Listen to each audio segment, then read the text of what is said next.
জানি না তো। মিস মনে হয় কথা শুনতে পাই না।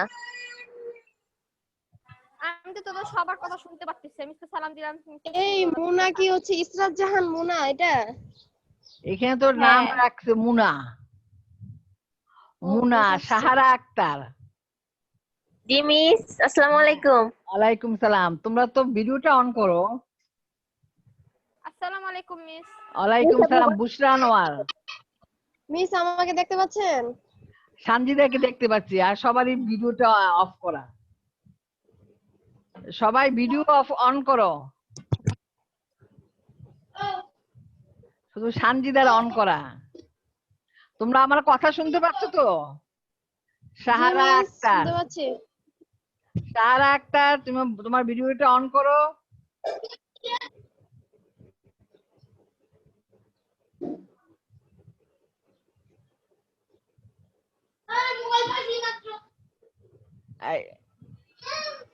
তোমাদের মাইকটা অফ রাখো। মাইকটা সবার অফ রাখো। যখন কথা বলবা তখন ইয়ে করবা, না হয় বাইরে আওয়াজ শোনা যায়। বুশরা, তোমার ভিডিওটা অন করো। আর মুনার রোল নাম্বার কত? মিস আমার রোল নাম্বার হচ্ছে 57। 57 না? তোমার জি মিস। ইসরাত 57। জি মিস। তুমি অন করো, তোমার ভিডিও অন করো।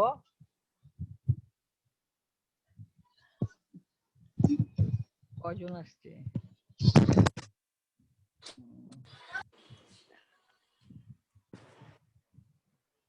আরো তো আসার কথা।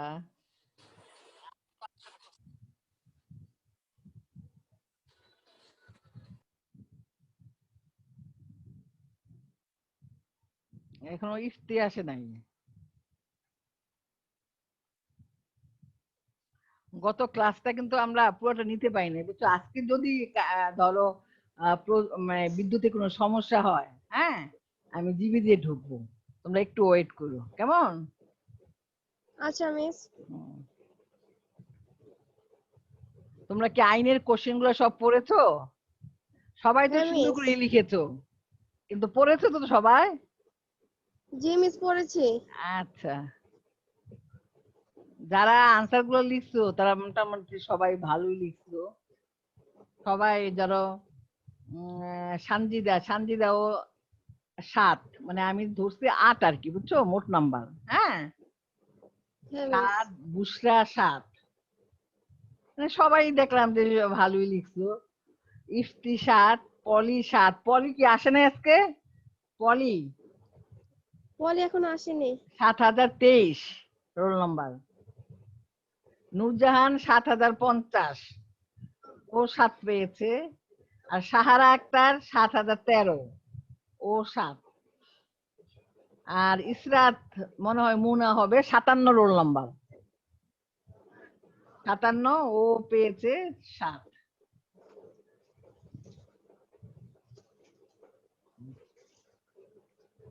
দেখি আর কেউ এডমিট হচ্ছে না। মিস ইফতি আসতেছে, ইফতিকে বলছি। নূরজাহান কবি।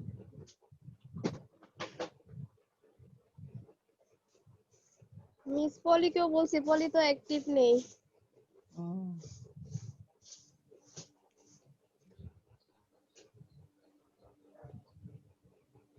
তোমাদের অন্য কোনো টিচাররা কি কোনো পরীক্ষা মানে কোনো হোমওয়ার্ক দিচ্ছে? হ্যাঁ মিস, আমাদের হোমওয়ার্ক দেয় তো, ইংলিশ রেগুলার দেয়, আইসিটিও রেগুলার দেয়। আইসিটি রেগুলার দেয় না? হ্যাঁ মিস, আবার বাংলা মিসও আমাদেরকে সাথে সাথে করায়। আজকে কি বাংলা ক্লাস হয়েছে? না মিস, নাসরিন সুলতানা মিসের ক্লাস একদিনও হয়নি আমাদের এই পর্যন্ত, এই 6-7 মাসে। ও, আজকে নাসরিন সুলতানার ক্লাস ছিল না? হ্যাঁ মিস। ও, ফরিদা ইয়াসমিন মিস আমাদের ক্লাস নেয়, আর নাসরিনা মিসের ক্লাস এখন রুটিনে নাই। মিস আসসালামু আলাইকুম। ওয়ালাইকুম সালাম। দেরি কেন? ঘুম থেকে উঠো নাই সকালে? না মিস, আজকে আগে আগে উঠছি। হ্যাঁ, আজকে কি হয়েছে?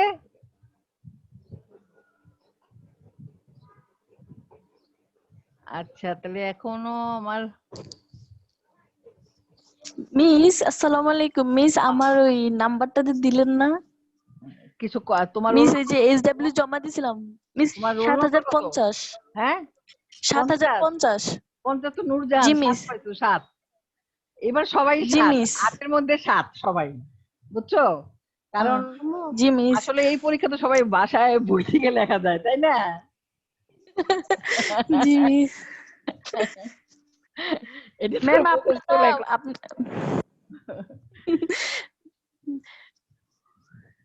মিস আপনি না মানে আমি যে এসডব্লিউ মানে মেসেঞ্জারে পাঠাইছি না আপনি ওইটা কান্নার স্টিকার দিয়েছেন তো আমি ভয় পেয়ে গেছি মনে হয়েছে যে মনে হয় ভুল হয়েছে নাকি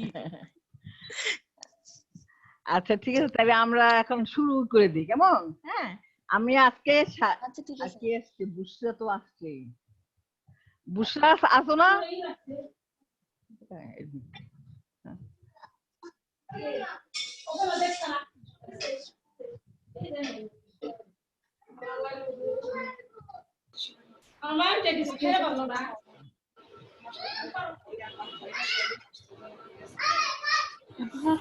আজকে আমি ওই যে গত ক্লাসের পড়াটা মানে স্বাধীনতা ও সাম্য, বুঝছো?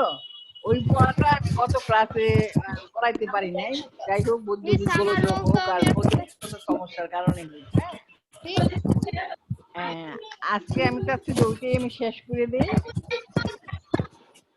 মিস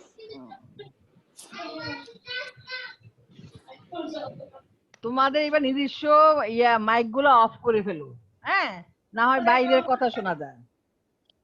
আজকে আমি আসসালামু আলাইকুম মিস আজকে আমি পড়াবো স্বাধীনতা ও সাম্য, মানে লিবার্টি এন্ড ইকুয়ালিটি।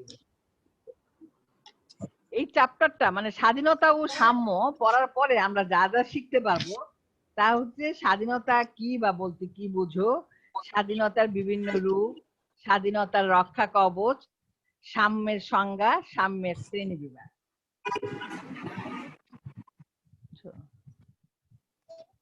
আসসালামু আলাইকুম মিস। ওয়ালাইকুম সালাম। মিস হলো সানজিদ, তোমার নাম কি? সাদিয়া। সাদিয়া, সাদিয়া তোমার রোল নাম্বার কত? মিস 7030। আচ্ছা মিস আমারটা নেন 7001। 7001 আমার কাছে লেখাই আছে। মিস 7030 আমার। আচ্ছা ঠিক আছে।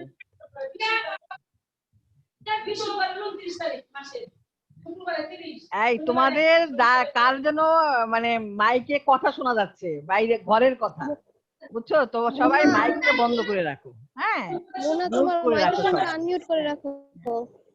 আচ্ছা ওকে। আসসালামু আলাইকুম মিস ওয়ালাইকুম সালাম। ওকে, মিস আমার রোল নাম্বারটা পরে আমি দিতে পারি নাই এখন দিব কি সাদিয়া? আমি সাদিয়া, বুশরা হ্যাঁ বুশরা। আমি বুশরা জি মিস বুশরা, বুশরা কত রোল নাম্বার তোমার? 7017 7017। তোমার ইয়েটা লেখো নাই, আনসারটা লেখো নাই আইনের? জি মিস আমি তো লিখে আপনাকে পাঠিয়েছিলাম আপনি বলছেন 7 পেয়েছি ও 7 পেয়েছো না? আচ্ছা ঠিক আছে। হ্যাঁ বুশরা প্রথমত লিখে রাখবে, 7017 তোমার প্রথমই লেখা, 7 পেয়েছো। আচ্ছা এখন আমরা আলোচনা করতেছি স্বাধীনতার সংজ্ঞা কি। হ্যাঁ, স্বাধীনতা শব্দটির ইংরেজি প্রতিশব্দ হচ্ছে লিবার্টি। লিবার্টি শব্দটি ল্যাটিন লিবার থেকে এসেছে, যার অর্থ হচ্ছে ফ্রি বা স্বাধীন। সুতরাং শাব্দিক অর্থে মানুষের ইচ্ছা অনুযায়ী কিছু করা বা না বা বলার ক্ষমতাকে স্বাধীনতা বলা হয়। সাধারণ ভাষায় স্বাধীনতা বলতে মানুষের ইচ্ছা মতো কোনো কিছু করা বা না করার অধিকারকে বলে। আমি মানে সাধারণভাবে আমরা বলতে পারি যে আমার যা ইচ্ছা তাই করার যে ইচ্ছা কিংবা অধিকার, এটা কি স্বাধীনতা বলে। এই দৃষ্টিকোণ থেকে অধীনতা মুক্ত অবস্থায় স্বাধীনতা, কিন্তু কর্তৃত্ব ও নিয়ন্ত্রণহীন স্বাধীনতা অরাজকতা ও উচ্ছৃঙ্খলার নামান্তর। পরিণতিতে স্বাধীনতাকে এই অর্থে ব্যবহার করা হয় না, কেননা স্বাধীনতার প্রকৃত তাৎপর্য উদ্দেশ্য এতে ব্যাহত হয়। অবাধ স্বাধীনতার অস্তিত্ব কোনো সমাজে থাকতে পারে না। সমাজে প্রতিটি মানুষ যদি অনিয়ন্ত্রিত ও সীমাহীন স্বাধীনতা উপভোগ করতে চায়, তাহলে একের ইচ্ছা ও প্রয়োজনের সাথে অন্যের সংঘাত দেখা দিবে। সমাজের সকলের নিরাপত্তা ও সম্মান ব্যাহত হবে। তাই সমাজের সকল সদস্যের সর্বাঙ্গীন কল্যাণ ও নিশ্চিত নিরাপত্তা বিধানের জন্য ব্যক্তির আচার আচরণের উপর নিয়ন্ত্রণ আরোপ করা আবশ্যক। অতএব ব্যক্তির ব্যক্তিত্ব বিকাশের উপযোগী অনুকূল সামাজিক অবস্থা বা পরিবেশই হচ্ছে স্বাধীন। স্বাধীনতার অর্থ যা কিছু করার ক্ষমতা নয়, বুঝছো? সাধারণভাবে আমরা বলতে পারি যে আমাদের যা কিছু করার যে ক্ষমতা কিংবা ইচ্ছা, এটাকে স্বাধীনতা বলা হয়। কিন্তু পরিণতিতে যা কিছু করার ক্ষমতাকে স্বাধীনতা বলা যায় না। হ্যাঁ, তাহলে আমি যদি যা ইচ্ছা তাই করি, তাহলে অন্যের সাথে আমার সংঘাত বাঁধবে।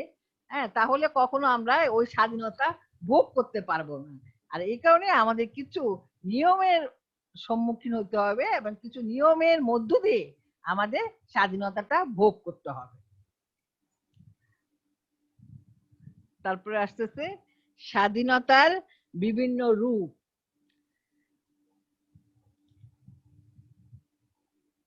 এক নাম্বার, ব্যক্তিগত স্বাধীনতা বা পৌর স্বাধীনতা।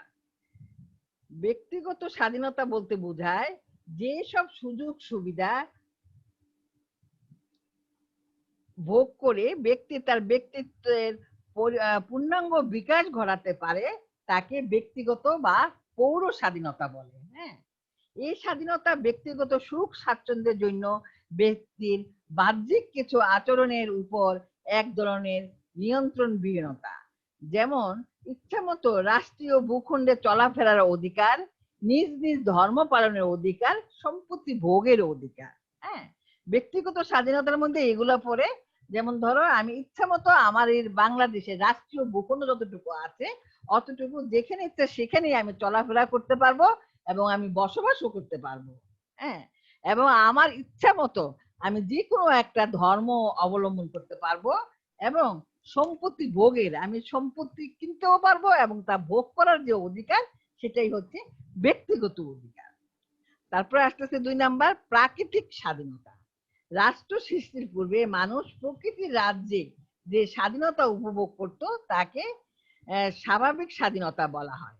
সামাজিক চুক্তিবাদী দার্শনিক হবস, লক, রুশো এরূপ স্বাধীনতার উপর বিশেষভাবে জোর দিয়েছেন। রুশোর বক্তব্যে এই স্বাধীনতা সুন্দরভাবে ব্যক্ত হয়েছে, যেমন মানুষ স্বাধীন হয়ে জন্মগ্রহণ করে এবং স্বাধীন হয়ে সে মৃত্যুবরণ করে।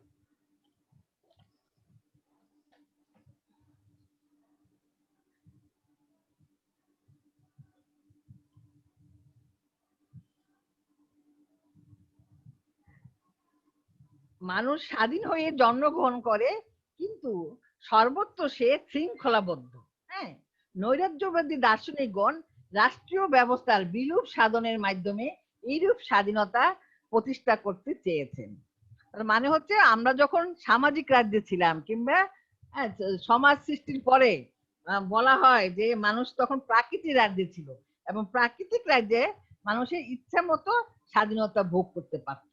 হ্যাঁ, কিন্তু আস্তে আস্তে যখন সামাজিক চুক্তি মতবাদ আসলো, বিভিন্ন মতবাদের সৃষ্টি হলো, আস্তে আস্তে মানুষের এই স্বাধীনতা চেঞ্জ হতে লাগলো। 3 নাম্বার পয়েন্ট হলো আইনগত স্বাধীনতা। রাষ্ট্র কর্তৃক স্বীকৃত, সংরক্ষিত ও নিয়ন্ত্রিত স্বাধীনতাকে আইনগত স্বাধীনতা বলা হয়। স্বাধীনতা নির্দিষ্ট, সুস্পষ্ট, এক আইন দ্বারা নিয়ন্ত্রিত ও পরিচালিত। 4 নাম্বার পয়েন্ট হচ্ছে সামাজিক স্বাধীনতা। সমাজে সভ্য সুন্দর জীবন যাপন করতে গেলে যে অনুকূল পরিবেশ ও স্বাচ্ছন্দ্যের প্রয়োজন তাকে সামাজিক স্বাধীনতা বলে, যেমন চলাফেরার স্বাধীনতা, জীবন যাত্রার স্বাধীনতা ইত্যাদি। মানুষের অধিকার বোধের ধারণা থেকে সামাজিক স্বাধীনতার জন্ম হয়। তারপরে আসতেছে 5 নাম্বার পয়েন্ট, রাজনৈতিক স্বাধীনতা। রাজনৈতিক ভোট দানের অধিকার, নির্বাচনে প্রতিদ্বন্দ্বিতা করার অধিকার, নিরপেক্ষভাবে রাজনৈতিক মতামত প্রকাশের অধিকার, সরকারি চাকরি লাভের অধিকার ইত্যাদি হলো রাজনৈতিক স্বাধীনতা। 6 নাম্বার হচ্ছে অর্থনৈতিক স্বাধীনতা। অর্থনৈতিক স্বাধীনতার অর্থ যোগ্যতা ও সামর্থ্য অনুযায়ী জীবিকা নির্বাহের স্বাচ্ছন্দ্য ব্যবস্থা এবং দৈনন্দিন অভাব অনিশ্চয়তা থেকে মুক্তি। এগুলি হচ্ছে অর্থনৈতিক স্বাধীনতা। অর্থনৈতিক স্বাধীনতা ছাড়া রাজনৈতিক স্বাধীনতা অর্থহীন। যোগ্যতা ও সামর্থ্য অনুযায়ী কর্মে নিযুক্ত হবার অধিকার, বেকার ও বৃদ্ধ বয়সে ভাতা পাবার অধিকার, রুগ্ন অক্ষম অবস্থায় রাষ্ট্র কর্তৃক প্রতিপালন, উপযুক্ত মজুরি লাভ ইত্যাদি হচ্ছে অর্থনৈতিক স্বাধীনতা। 7 নম্বর পয়েন্ট হচ্ছে জাতীয় স্বাধীনতা। বৈদেশিক শাসনে নাগপাশ থেকে মুক্তি লাভ করে যখন একটি জাতি পূর্ণ স্বাধীনতা অর্জন করে তখন তাকে বলা হয় জাতীয় স্বাধীনতা বা সার্বভৌমত্ব। জাতীয়তাবাদে উদ্বুদ্ধ একটি জনসমষ্টি পৃথক রাজনৈতিক সংগঠন ও রাষ্ট্র গড়ে তুলে জাতীয় স্বাধীনতা অর্জন করে। জাতীয় স্বাধীনতা ব্যতীত অর্থনৈতিক, সামাজিক ও রাজনৈতিক স্বাধীনতা মূল্যহীন। জাতীয় স্বাধীনতা সব ধরনের স্বাধীনতার মূল ভিত্তি। তারপরে আসতেছে আমাদের স্বাধীনতার রক্ষা কবচ। স্বাধীনতার রক্ষা কবচ। স্বাধীনতা মানুষের জন্মগত অধিকার, কিন্তু স্বাধীনতা অর্জন যেমন দুরূহ প্রক্রিয়া, স্বাধীনতা সংরক্ষণ ততোধিক গুরুত্বপূর্ণ সমস্যা। কেননা নানা কারণে জনগণের স্বাধীনতা বিপন্ন হয়ে পড়ে। এই জন্যই লাস্কি বলেছেন সংরক্ষণের বিশেষ ব্যবস্থা ব্যতীত অধিকাংশ লোক কি স্বাধীনতা উপভোগ করতে পারে না। এখন আসতেছে স্বাধীনতার রক্ষা কবচগুলো। স্বাধীনতার 1 নম্বর রক্ষা কবচই হচ্ছে আইন।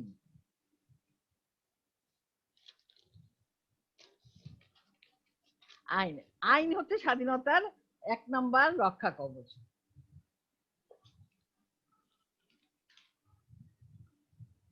আইন স্বাধীনতার শর্ত ও প্রধান রক্ষা কবচ।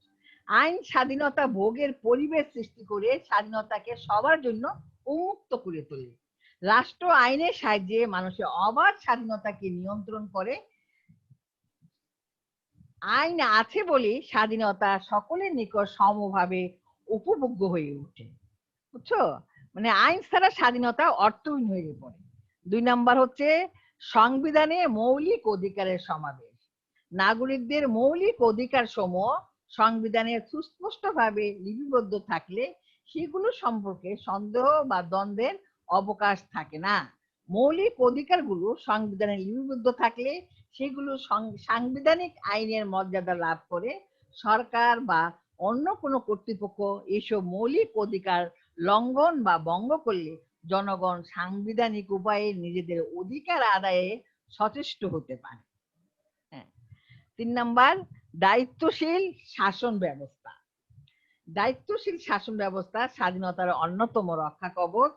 দায়িত্বশীল শাসন ব্যবস্থায় শাসন বিভাগ তার অনুসৃত নীতি ও কার্যাবলীর জন্য আইনসভার কাছে দায়ী থাকে।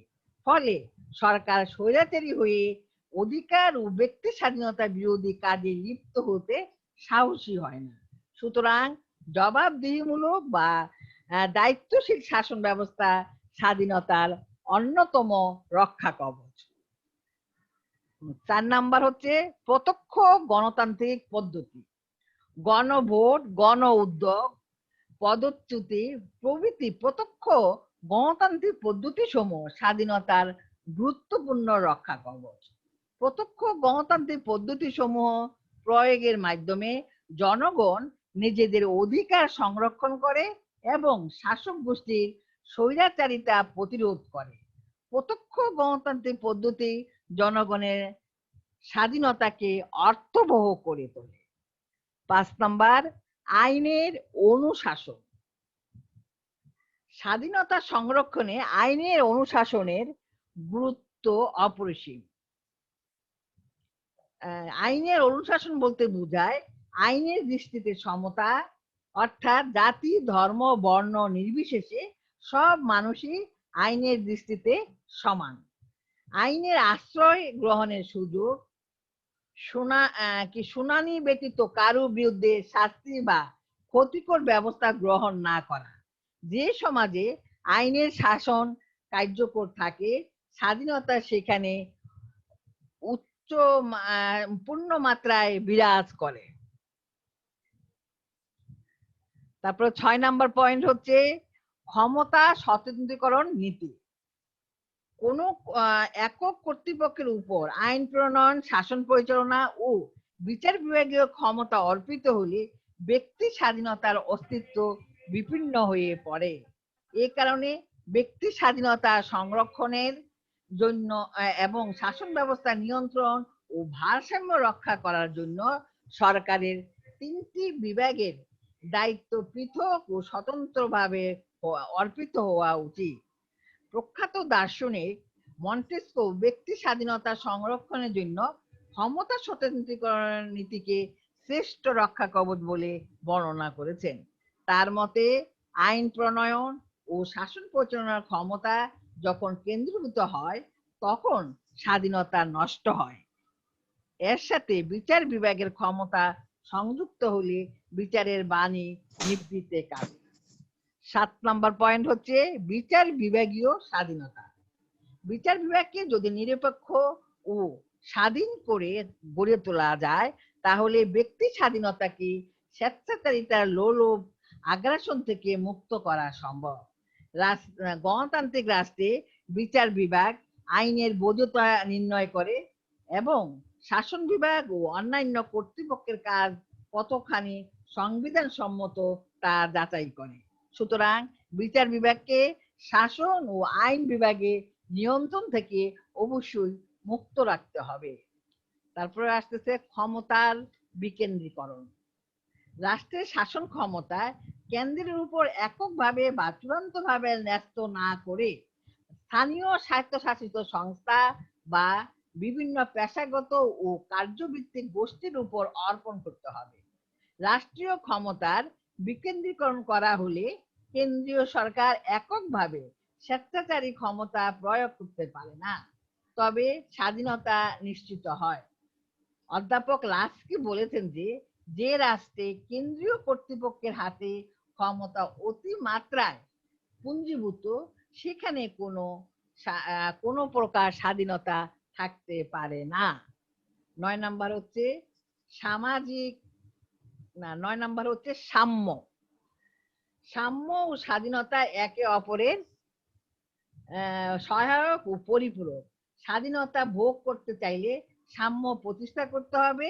সাম্য ও স্বাধীনতার সহাবস্থান গণতান্ত্রিক সমাজের ভিত্তি। তারপর 10 নম্বর হচ্ছে সুসংগঠিত দল ব্যবস্থা। সুশৃঙ্খল ও সুসংগঠিত দল ব্যবস্থা স্বাধীনতার অন্যতম রক্ষা কবচ। আধুনিক গণতান্ত্রিক রাজনৈতিক দলের গুরুত্ব অপরিসীম। বিরোধী দলসমূহ সরকারের কার্যাবলীর প্রতি তীক্ষ্ণ দৃষ্টি রাখে এবং সরকারের জনস্বার্থ বিরোধী কাজের তীব্র বিরোধিতা করে। এইভাবে সদা জাগ্রত অতন্ত্র প্রহরীর মতো বিরোধী দলসমূহ স্বাধীনতা সংরক্ষণে নিয়োজিত থাকে। তারপরে 11 নম্বর পয়েন্ট সাংবিধানিক সরকার। সাংবিধানিক সরকার স্বাধীনতার নিশ্চয়তা বিধান করতে পারে। স্বাধীনতাকে অর্থবহ করে তুলতে হলে সাংবিধানিক প্রাধান্য ও সাংবিধানিক সরকার প্রতিষ্ঠা করতে হবে। 12 নম্বর সরকার ও জনগণের মধ্যে সুসম্পর্ক। স্বাধীনতাকে উপভোগ করতে হলে সরকার ও জনগণের মধ্যে সুসম্পর্ক আবশ্যক। জনগণের দ্বারা নির্বাচিত সরকারের মুখ্য উদ্দেশ্য জনকল্যাণ সাধন। এই সত্য সরকার ও জনগণ উভয়কে উপলব্ধি করতে হবে।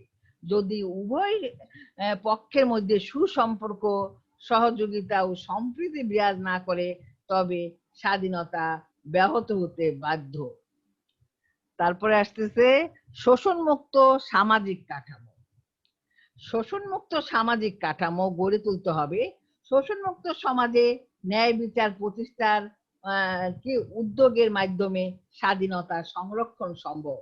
যে সমাজে সুযোগ সুবিধা একটি নির্দিষ্ট সীমাবদ্ধ ও ক্ষুদ্র শ্রেণী একচেটিয়াভাবে ভোগ করে সেখানে স্বাধীনতা অর্থহীন। এই জন্য অনেকেই অর্থনৈতিক স্বাধীনতার উপর অধিক গুরুত্ব আরোপ করেছেন। তাদের ভাষায় অর্থনৈতিক স্বাধীনতা ব্যতীত সামাজিক ও রাজনৈতিক স্বাধীনতা অর্থহীন। তারপরে আসতেছে সদা জাগ্রত জনমত। স্বাধীনতার সর্বশ্রেষ্ঠ রক্ষা কবচ হলো সদা জাগ্রত জনমত, অর্থাৎ নাগরিকদের সতর্ক ও সজাগ দৃষ্টি রাখতে হবে। স্বাধীনতা প্রিয় জনগণকে সর্বদা সজাগ ও সচেতন থাকতে হবে যেন স্বাধীনতার উপর হুমকি না আসে। যে কোনো মূল্যে স্বাধীনতা রোধে প্রয়োজন বোধে চরমতম ত্যাগ স্বীকারের মাধ্যমে স্বাধীনতা সংরক্ষণের মানসিক প্রস্তুতি তাদের থাকতে হবে। নিজের অধিকার ও স্বাধীনতা রক্ষায় সচেতন, আগ্রহী ও সাহসী না হলে বাহ্যিক কোনো পদ্ধতির দ্বারা স্বাধীনতা রক্ষা করা সম্ভব নয়। এগুলি হচ্ছে তোমার স্বাধীনতার রক্ষা কবচ। স্বাধীনতা রক্ষা করতে হলে আমাদের অবশ্যই এই পয়েন্টগুলোর উপর দৃষ্টি নিক্ষেপ করতে হবে। এখন আমরা আসতেছি সাম্যের সংজ্ঞা বা সাম্যের অর্থ, definition and meaning of equality. সাম্যের অর্থ সমান। সাধারণ অর্থে সাম্য বলতে বোঝায় সব মানুষ সমান। গণতান্ত্রিক ব্যবস্থায় নীতিগতভাবে স্বীকার করা হয় যে সকল মানুষই সমান, কিন্তু বাস্তবে দেখা যায় সব মানুষ এক বা সমান নয়। শারীরিক ও মানসিক গঠন এবং ক্ষমতা ও যোগ্যতার দিক থেকে একজনের সাথে অন্যজনের পার্থক্য রয়েছে। এই জন্যই রাষ্ট্রের কাছ থেকে সকলেই সমান ব্যবহার দাবি করতে পারে না। একজন ডাক্তার ও একজন ঠিকাদার সমাজের কাছ থেকে সমপরিমাণ মর্যাদা ও স্বীকৃতি দাবি করতে পারে না। পৌরনীতিতে সাম্য কথাটির বিশেষ অর্থ রয়েছে। পৌরনীতিতে সাম্যের অর্থ হচ্ছে সুযোগ সুবিধাদির সমতা। জাতি, ধর্ম, বর্ণ, স্ত্রী পুরুষ নির্বিশেষে সকলকে সমান সুযোগ সুবিধা প্রদানের ব্যবস্থাকে সাম্য বলে। সুতরাং সাম্য বলতে মানব জীবনের সেই পরিবেশ বা প্রক্রিয়াকে বোঝায় যেখানে জাতি, ধর্ম, বর্ণ, নারী, পুরুষ নির্বিশেষে সকল নাগরিকের সমান সুযোগ সুবিধা প্রদান করা হয়, সুষম পরিবেশ গড়ে তোলা হয় এবং সকলকে সমানভাবে আত্মবিকাশের সুযোগ প্রদান করা হয়। এই হচ্ছে সাম্য। এখন আমরা আসতেছি সাম্যের বিভিন্ন রূপ বা শ্রেণী বিভাগ। সাম্যের বিভিন্ন 1 নম্বর হচ্ছে স্বাভাবিক সাম্য। স্বাভাবিক বা প্রাকৃতিক সাম্যের অর্থ হলো জন্মগতভাবে প্রত্যেক মানুষ স্বাধীন এবং সমান। জন্মগতভাবে মানুষে কোনো পার্থক্য নেই। আমেরিকার স্বাধীনতা ঘোষণায় স্বাভাবিক সাম্যের তত্ত্ব প্রচারিত হয়, কিন্তু জন্মগতভাবে সব মানুষ দৈহিক ও মানসিক দিক থেকে সমান হতে পারে না। এই জন্য স্বাভাবিক সাম্যের ধারণা বর্তমানে প্রায় অচল হয়ে পড়েছে। তারপর আসতেছে সামাজিক সাম্য। জাতি, ধর্ম, বর্ণ, পেশাগত কারণে যখন মানুষে কোনো পার্থক্য করা হয় না তাকে সামাজিক সাম্য বলা হয়। সামাজিক সাম্যের মূল কথা হলো সমাজে বসবাসরত সকল মানুষ যোগ্যতা অনুযায়ী একই ধরনের সুযোগ সুবিধা ভোগ করবে। 3 নম্বর রাজনৈতিক সাম্য। রাষ্ট্রীয় কাজে অংশগ্রহণ ও রাজনৈতিক অধিকার ভোগের বেলায় সমান সুযোগ সুবিধা থাকাকে রাজনৈতিক সাম্য বলে। জাতি, ধর্ম, বর্ণ, স্ত্রী পুরুষ, ধনী দরিদ্র নির্বিশেষে প্রত্যেক প্রাপ্তবয়স্ক এবং সুস্থ মস্তিষ্ক নাগরিক যখন নির্বাচনে প্রার্থী হিসাবে বা সাধারণ ভোটদাতা হিসাবে অংশগ্রহণের সুযোগ লাভ করে তখনই তাকে বলা হয় রাজনৈতিক সাম্য। এবার আসতেছে অর্থনৈতিক সাম্য। অর্থনৈতিক সাম্যের অর্থ হলো সকল সম্পদ সবার মাঝে সমানভাবে ভাগ করে দেওয়া। জাতি, ধর্ম, বর্ণ, নারী, পুরুষ, ধনী, দরিদ্র সকল মানুষ যখন কাজ করার ন্যায্য মজুরি পাওয়ার সুবিধা লাভ করে তখনই তাকে অর্থনৈতিক সাম্য বলা হয়। এরপরে আসতেছে আইনগত সাম্য। আইনের চোখে সকলেই সমান, এটি হচ্ছে আইনগত সাম্যের মূল কথা। সমাজে যখন বৈষম্যমূলক আইন থাকে না, সকল মানুষের আইনের আশ্রয় গ্রহণের সুযোগ থাকে, তখনই আইনগত সাম্য প্রতিষ্ঠিত হয়। আইনের অনুশাসন এবং অর্থাৎ বিনা অপরাধে গ্রেফতার এবং বিনা বিচারে আটক না রাখার বিধান কার্যকর হলে আইনগত সাম্য প্রতিষ্ঠার পথ সুগম হয়। 6 নাম্বার হচ্ছে নাগরিক সাম্য বা ব্যক্তিগত সাম্য। নাগরিক সাম্য বা ব্যক্তিগত সাম্যের অর্থ হলো সকল নাগরিকের সমান অধিকার থাকা। সকল গণতান্ত্রিক রাষ্ট্রে প্রাপ্ত বয়স্ক ও মানসিক দিক থেকে সুস্থ নাগরিকের নাগরিক সাম্য বা ব্যক্তিগত সাম্য থাকতে হবে। এবার আমরা গেলাম কি সাম্যের বিভিন্ন রূপ বা শ্রেণী বিভাগ সম্পর্কে আলোচনা করলাম। এখন আমরা কিছু জ্ঞানমূলক এবং অনুধাবনমূলক কোশ্চেন, যেমন ধরো এখানে আমি কটা 12টা দিয়েছি জ্ঞানমূলক এবং অনুধাবনমূলক। 12টা? হ্যাঁ 12টা। হ্যাঁ, স্বাধীনতা বলতে কি বোঝায়? অর্থনৈতিক স্বাধীনতা বলতে কি মিস বোঝায়? হ্যাঁ কি বলো? মিস আসসালামু আলাইকুম মিস, আমি তো মিস রোল দিইনি। তোমার রোল কত বলো? মিস 7018। 18 না? 7018। 18। আচ্ছা ঠিক আছে। হ্যাঁ মিস আমারটা তো নেন নাই মিস 7050। 7050 তো আগে মিস আমারটাও 7050। ও আচ্ছা 7050 এগুলো মিস সব আমারটাও 7017, 7022, আসসালামু 7001, 7023, 7050 দাদা লেখা আছে বুঝছো? এগুলো তো সব লেখা আছে। মিস হ্যালো আসসালামু আলাইকুম। হ্যাঁ বলো, তোমার রোল নাম্বার কত? মিস আমারটা রোল 7026। 7026 না? 26 লেখা হয়। মিস আমারটা 7013। 13 13 তো লিখছি মনে হয় আগে। 13 বলছি না?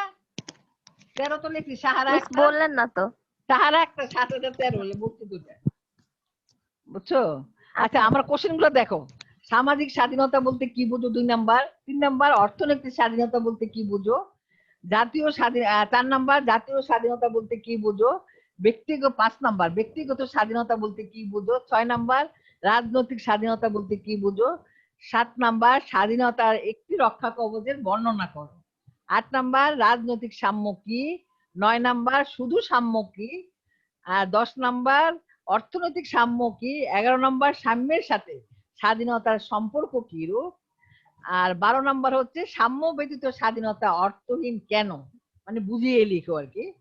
13টা আছে কোশ্চেন। অর্থনৈতিক সাম্য কেন প্রয়োজন, বুঝছো? এই যদি তোমরা একটু পড়ো তাহলে মিস একটু তোমরা কমাই দিলে ভালো হয়। মিস একটু কমাই দিলে ভালো হয়। মিস 13টা এক সপ্তাহ পড়া, এক সপ্তাহ পড়া। মিস 12টা না 13টা। 13টা মিস এক সপ্তাহ। 12টা অনেক বেশি আছে। 12টা না 13টা দিছে। 13টা দিছি। 13 পর্যন্ত আছে এখানে। 13 পর্যন্ত দিছে মিস। 13টা মিস বেশি হয়ে যায় মিস, একটু কমাইলে ভালো হয়। এক সপ্তাহ সময়, আগামী শনিবার। বুঝছো? আর একটা মিস এগুলা কি আগামী শনিবার আপনাকে শোনো। দিতে হবে মিস? হ্যাঁ লিখে তোমরা মেসেঞ্জারে দিয়ে দিবে, অসুবিধা নেই। হ্যাঁ আর আগামী শনিবার তোমাদেরকে আমি একটা মানে ধরো 18 সালে যে কোশ্চেনটা আসছে দেখি আগে একটা বই দেখো। 18 সালে আমাদের বইতে আমি দেখি যে কোন কোশ্চেনটা আসছে স্বাধীনতা সাম্য থেকে।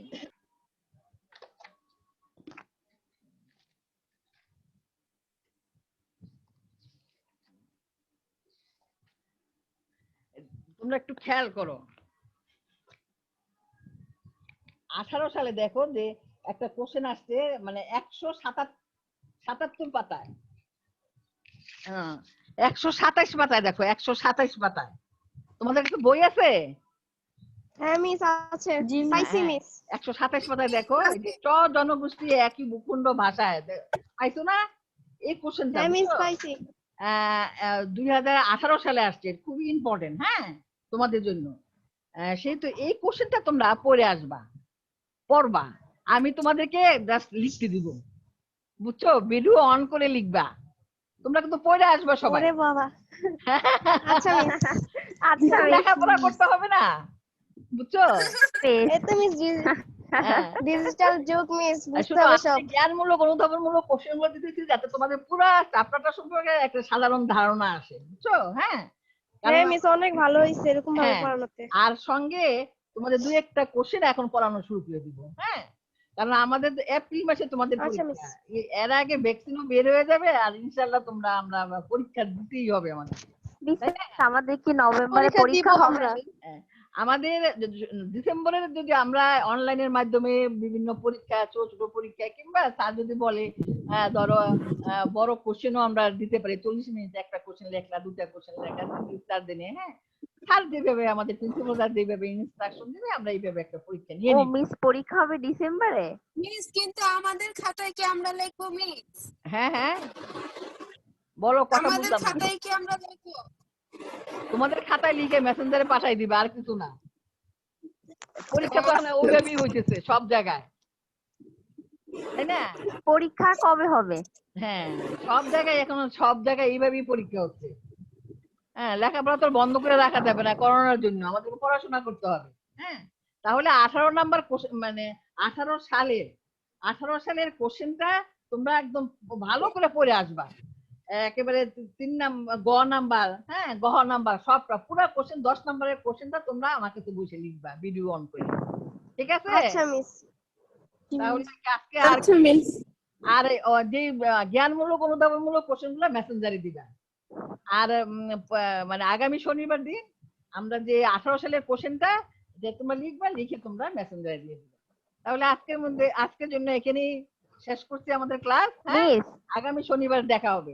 হ্যাঁ, বলো। মিস পরীক্ষা কবে হবে বললেন? নভেম্বরে না ডিসেম্বরে? এখন তো আমাদের ডেটটা আমরা এখনো করি নাই না, সাধারণত টেস্ট পরীক্ষা তো নভেম্বর ডিসেম্বর। ডিসেম্বরে পরীক্ষা হলে ওর মন খারাপ হয়ে যাবে, ডিসেম্বরে দেশে যাওয়ার চিন্তা করতেছে বাড়িতে। হ্যাঁ, এখন তো মন তো সবারই খারাপ, বুঝো না? এতদিন আমরা সবাই বাসায় আছি, আমাদের তো সবারই মন মিস খারাপ। নভেম্বরে নিলে না ভালো হয় মিস। আচ্ছা ঠিক আছে তাহলে, হ্যাঁ, খোদা হাফেজ, খোদা হাফেজ। আচ্ছা মিস, আসসালামু আলাইকুম। আসসালামু আলাইকুম মিস। হ্যাঁ। জি, miss, আসসালামু আলাইকুম।